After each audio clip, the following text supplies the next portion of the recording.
High everyone, welcome back to my channel. I hope तुम्ही सगळे खूप छान मस्त आणि आनंदी असणार. माझ्या घरातला हा आजूबाजूचा पसारा इग्नोर करत मी सगळ्यात आधी माझं देवघर थोडं क्लीन केलं आणि त्यानंतर म्हटलं पूजा करून घेते, कारण हे लवकर हे पण एक काम असतं. ज्या दिवशी आपल्याला क्लिनिंग करून घ्यायची असतं ना, त्या दिवशी वाटते की अरे हे काम आहे आणि मला थोडं जास्त खूप डीप क्लीन नाही, पण जिथे देव वगैरे ठेवलेले असतात तो सगळा एरिया जो आहे तो व्यवस्थित क्लीन करून घ्यायचा होता. सो मी सगळं आधी ते क्लीन करून घेतलं आणि म्हटलं देवपूजा झाली ना की मग हा आजूबाजूचा जो पसारा आहे तो पण आपण आवरून घेऊया. बऱ्याच वेळा होत असतं असं माझ्यासोबत तरी, की पियाचा इतका पसारा असतो आणि त्यातल्या त्यात माझ्या पार्सलचाही बराचसा पसारा व्हायला लागला आहे. कारण माझ्या नवीन चॅनलसाठी जे आहे ते हॉल व्हिडिओ थोडे एक्स्ट्राचे बनवण्याचा प्रयत्न चालला आहे माझा. त्यामुळे मग रेग्युलर जे आहे ते इथे पसारा असतो. काही येणारे असतात तर काही रिटर्न जाणारे असतात आणि मला असं वाटायला लागलं आहे आता की माझं TV unit is no more TV unit. हे फक्त भंगार ठेवण्यासाठी एक जागा झालेली आहे. माझं पार्सल जे आहे ते येणारे जाणारे म्हणजे तिथे ठेवण्यासाठी ती तेवढी जागा झाली असं वाटायला लागलं. पण आज जरा मनावर घेतलं, म्हटलं नाही हे असंच अजून, कारण हे 2-4 दिवसापासून असंच पडलं होतं म्हणून म्हटलं नको, ॲटलिस्ट थोडं उचलून घेते. आपल्यालाही येता जाता जरा वेगळं काहीतरी लुक दिसला की मन प्रसन्न होऊन जातं जरा बघून. नीटनेटकं घर असलं की सगळे म्हटलं पार्सल वगैरे आवडते. माझ्या फेऱ्या जास्त होतील इकडून बेडरूममधून आणून जे आहे रिटर्न वगैरे देण्यासाठी चालतं आहे मला. पण ते 2 दिवस हे क्लीन बघण्याची इच्छा माझीच मनापासून झाली होती आणि त्यासाठी आता ही सगळी क्लिनिंग चालली आहे. पियाचा वरवरचा पसारा सगळ्या ड्रावरमध्ये टाकला आहे. माझे पार्सल सगळे उचलून घेतले आणि मस्त क्लीन करून घेतलं. अगदी थोडे पण चेंजेस झाले ना तरी पण खूप छान दिसायला लागतं.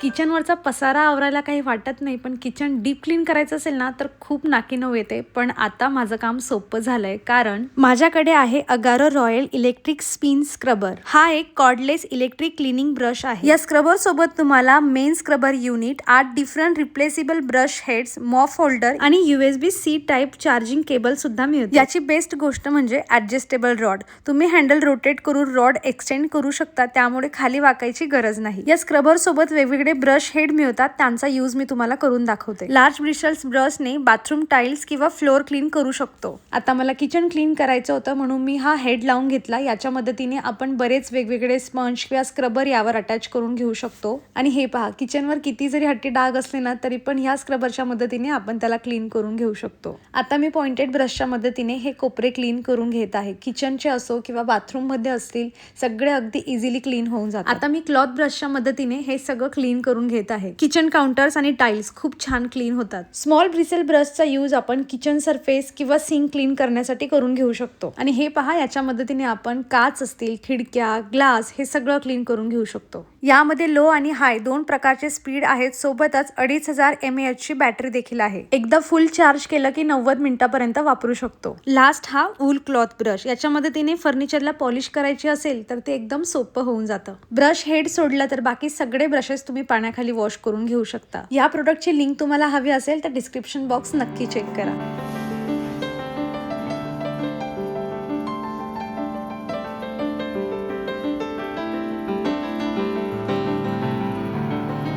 आज मी छान असा मेकअप केलेला आहे. इंस्टाग्रामसाठी एक प्रमोशन होतं आणि त्याच्यासाठी मला मेकअप जरा करून घ्यायचा होता आणि म्हटलं चला मी आज व्हिडिओला सुरुवात करणार नव्हती, पण इतका छान असा मेकअप झाला आहे, म्हटलं चला व्हिडिओला सुरुवात करूया आणि पुढे जे काही घडतं दिवसभरात ते तुमच्यासोबत शेअर करेल.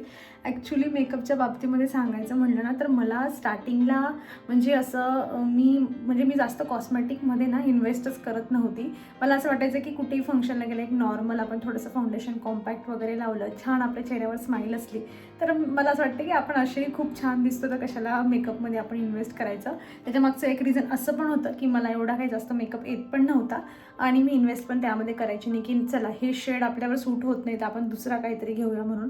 पण मग हळूहळू एक 2 जे आहे ते प्रमोशनसाठी मेकअपचे प्रोडक्ट्स मला यायला लागले आणि त्याच्यावरून मला लक्षात आलं की ओके हा शेड आपल्याला सूट करतो किंवा याच्यापेक्षा डार्क किंवा लाईट राहिला असता तर अजून छान दिसला असता. त्यानंतर मला प्रमोशनसाठी याच्या पण लिपस्टिक आल्या, काय म्हणतात त्या लिक्विड लिपस्टिक असतात ना त्यावाला मिळाल्या. म्हणजे त्याच्यावर तर मला आधी ट्रस्टच नव्हता, पण मग हळूहळू ह्या गोष्टी मिळत गेल्या, वस्तू मिळत गेल्या, त्याच्यामुळे पण मला जरा कॉन्फिडन्स आला आणि प्रॅक्टिसने हळूहळू आता मला छान मेकअप जमतोय असं मला वाटतंय. बाकी तुम्ही बघू शकतात मस्त दिसतोय छान. मी पहिले ब्लश वगैरे पण काही लावायची नाही, पण आता ती व्हिडिओमध्ये दाखवण्यासाठी करावं लागतं तर आता वाटतंय की नाही लावू शकतो आणि लावून आपण छान दिसतोय न लावलेल्यापेक्षा, असं म्हणजे आपण जोवर काही करत नाही ना तोवर आपल्याला कळत पण नाही. म्हणजे आपल्याला एक्सपिरियन्सच येत नाही की ओके असं करून पण आपल्याला काहीतरी वेगळं वाटू शकतो किंवा आधीपेक्षा आपण अजून जास्त छान दिसू शकतो. हे प्रत्येकाच्या आयुष्यात होत असतं. सो चला, आताच मस्त मेकअपचा माझा व्हिडिओ शूट करून झाला आहे. मला स्वयंपाक बनवायचा आहे आणि त्यानंतर मग मला जे आहे एडिटिंग वगैरे करून हा व्हिडिओ पुढे पाठवायचा आहे. ते लोक बघतात पूर्ण पद्धतीने की ओके आपण म्हणजे असं व्यवस्थित आहे का, नसेल तर ते परत शूट करायला लावतात. म्हणजे तुम्हा लोकांना जेवढं वाटतं ना की एक नॉर्मल असा प्रमोशनचा व्हिडिओ आला आहे आणि काही बायका तर बोलून मोकळं होऊन जातात की आला प्रमोशनचा व्हिडिओ. अरे पण त्यामागे खूप मोठी मेहनत असते. आता विचार करा, हा मी मेकअप वगैरे सगळा लावला आहे समजा आणि त्यानंतर मी व्हिडिओ वगैरे शूट करून सगळं त्यांना एडिट वगैरे करून पाठवलं आणि त्याच दिवशी ते रिप्लाय करत नाही. सगळ्यात महत्त्वाचं म्हणजे ते दुसऱ्या दिवशी सांगतील. जर त्यांना गरज असते, त्यांना उद्याच व्हिडिओ पोस्ट करून घ्यायचा आहे, तर ते त्या दिवशी रिप्लाय करतात. आता मी हा असाच मेकअप उद्यापर्यंत राहू देऊ शकत नाही. एखादी छोटीशी गोष्ट राहून गेली शूट करायची किंवा त्यांनी ॲडिशन काहीतरी सांगितलं तर हा पुन्हा मेकअप असा सगळा करायचा आणि जो त्यांना पार्ट हवा असेल तो त्याच्यामध्ये ॲड करायचा. मग ते अप्रूव्ह करतात आणि एवढा सगळं तामझाम नंतर मग तो व्हिडिओ तुमच्यापर्यंत पोहोचत असतो. पण आता थोडं बायकांना जे आहे म्हणजे बऱ्यापैकी लोकांना समजायला लागले की नाही, प्रमोशनचे व्हिडिओ असतात, त्याच्या मागून क्रिएटर लोकांना पैसे मिळतात. इथपर्यंत फक्त समज असते, पण त्याच्या मागे खूप जास्त जे आहे ती मेहनत घ्यावी लागते. एखाद वेळेला तर असं होऊन जातं की म्हणजे कमर्शियल ज्याला म्हणतात की मी एखादा प्रमोशनचा व्हिडिओ करते, तो तुमच्यासोबत शेअर करते, त्याचं कमर्शियल म्हणजे त्या बदल्यामध्ये ते आपल्याला पैसे पण एवढं कमी देतात ना, पण एवढा डोक्याला व्याप देतात. चला असो, बाकी ह्या मेकअपच्या बाबतीमध्ये तरी मी आता हळूहळू खूप जास्त कम्फर्टेबल झाली आणि मला आठवतं आहे मी जेव्हा माझा पहिला मेकअपचा फेसेस कॅनडासाठी शूट केला होता आणि तेव्हा माझे एवढे हाल झाले होते. मला काहीच कळत नव्हतं मी कसं दाखवू, असं मी कसं अँगल सेट करू किंवा मी कसं चेहऱ्यावर अप्लाय करू की चांगला दिसेल. असं मी एवढा वेळ घेतला होता ना. मी 2 ते 3 वेळा तो मेकअप मी रिपीट माझ्या फेसवर केला होता आणि तरी पण त्याच्यामध्ये चेंजेस आले होते. चला असो, हळूहळू प्रॅक्टिसने बऱ्याचशा गोष्टी ज्या आहेत ते मी शिकायला लागली आता आणि आय होप याच्या पुढे पण अजून छान जे आहे अजून याच्यापेक्षा छान, कारण मी अजून ब्रॉन्झर वगैरे जे लावतात ना असं इथे हायलायटर वगैरे, ते मी एवढं अजून जास्त ट्राय नाही केलं आहे. आय होप मला फ्युचरमध्ये अशी पण अपॉर्च्युनिटी मिळेल आणि तिथे पण मला असं पूर्ण जो प्रॉपर मेकअप असतो ना, असं मेकअप आर्टिस्ट लोक करतात तसं मला करायची अपॉर्च्युनिटी मिळेल. चला आता खूप झालं, बाकी तुम्ही सांगा मला की कसा वाटतोय माझा हा असा मेकअप आणि हा लुक कसा वाटतोय म्हणून. आता मी जरा स्वयंपाक वगैरे करते, काय बनवायचं अजून फिक्स नाही आहे, ते थोडंसं करते आणि मग काहीतरी वेगळं असेल तर तुमच्यासोबत ते पण शेअर करते.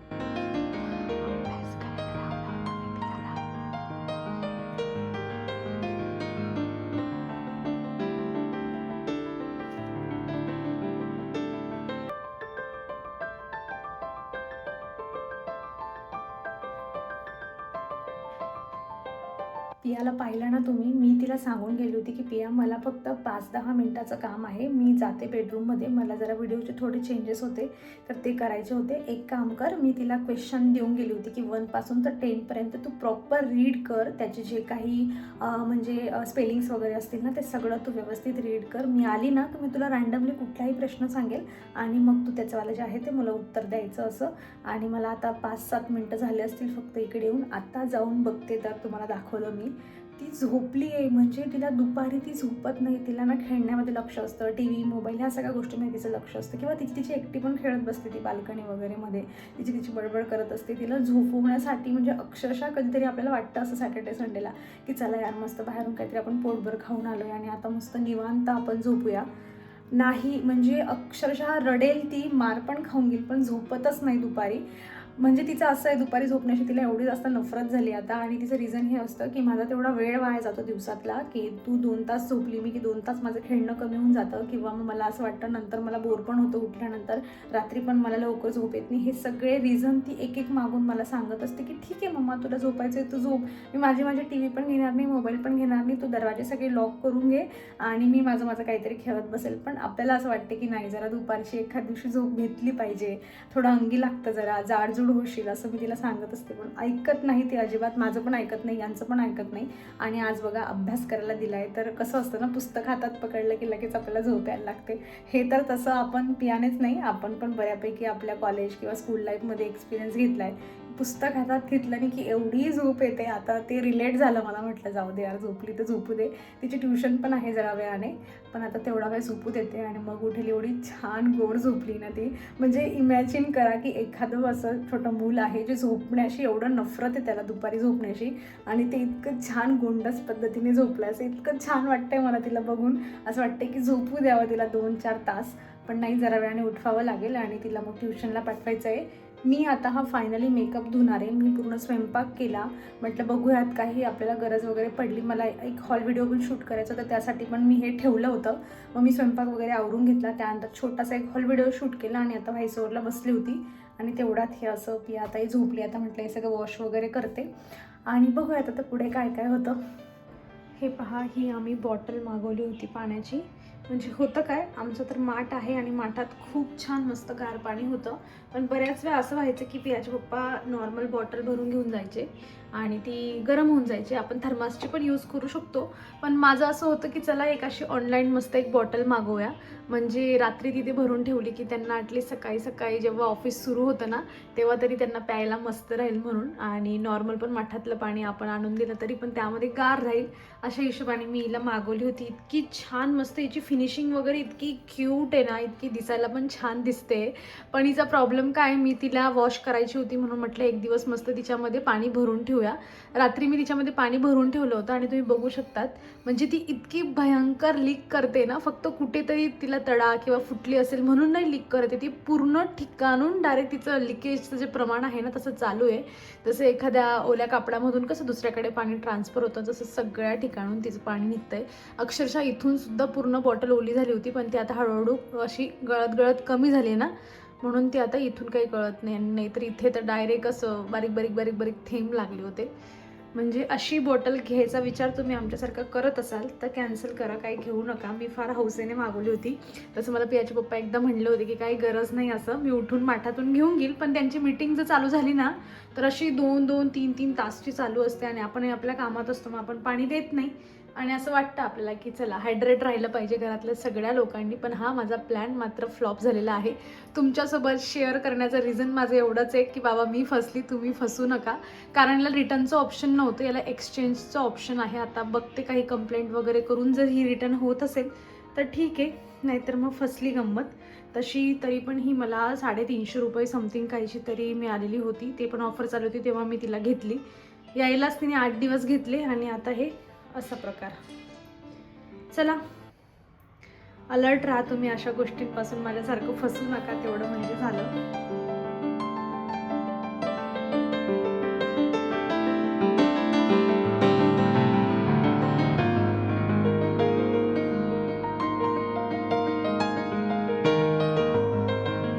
मी 10:30 वाजता मशीन लावलं होतं. अराउंड 11, 11:15 वाजता ते बंद झालं असेल आणि बिचाराने आवाजही केला. पण मी माझ्या कामांमध्ये बिझी होती. त्यानंतर स्वयंपाक झाला, शूट झालं, एडिटिंग झाली, पियाचा अभ्यास घेऊन झाला, तिची एक्झाम चालली, म्हणून मी एक्स्ट्राचे एफर्ट्स तिच्यावरही घेते.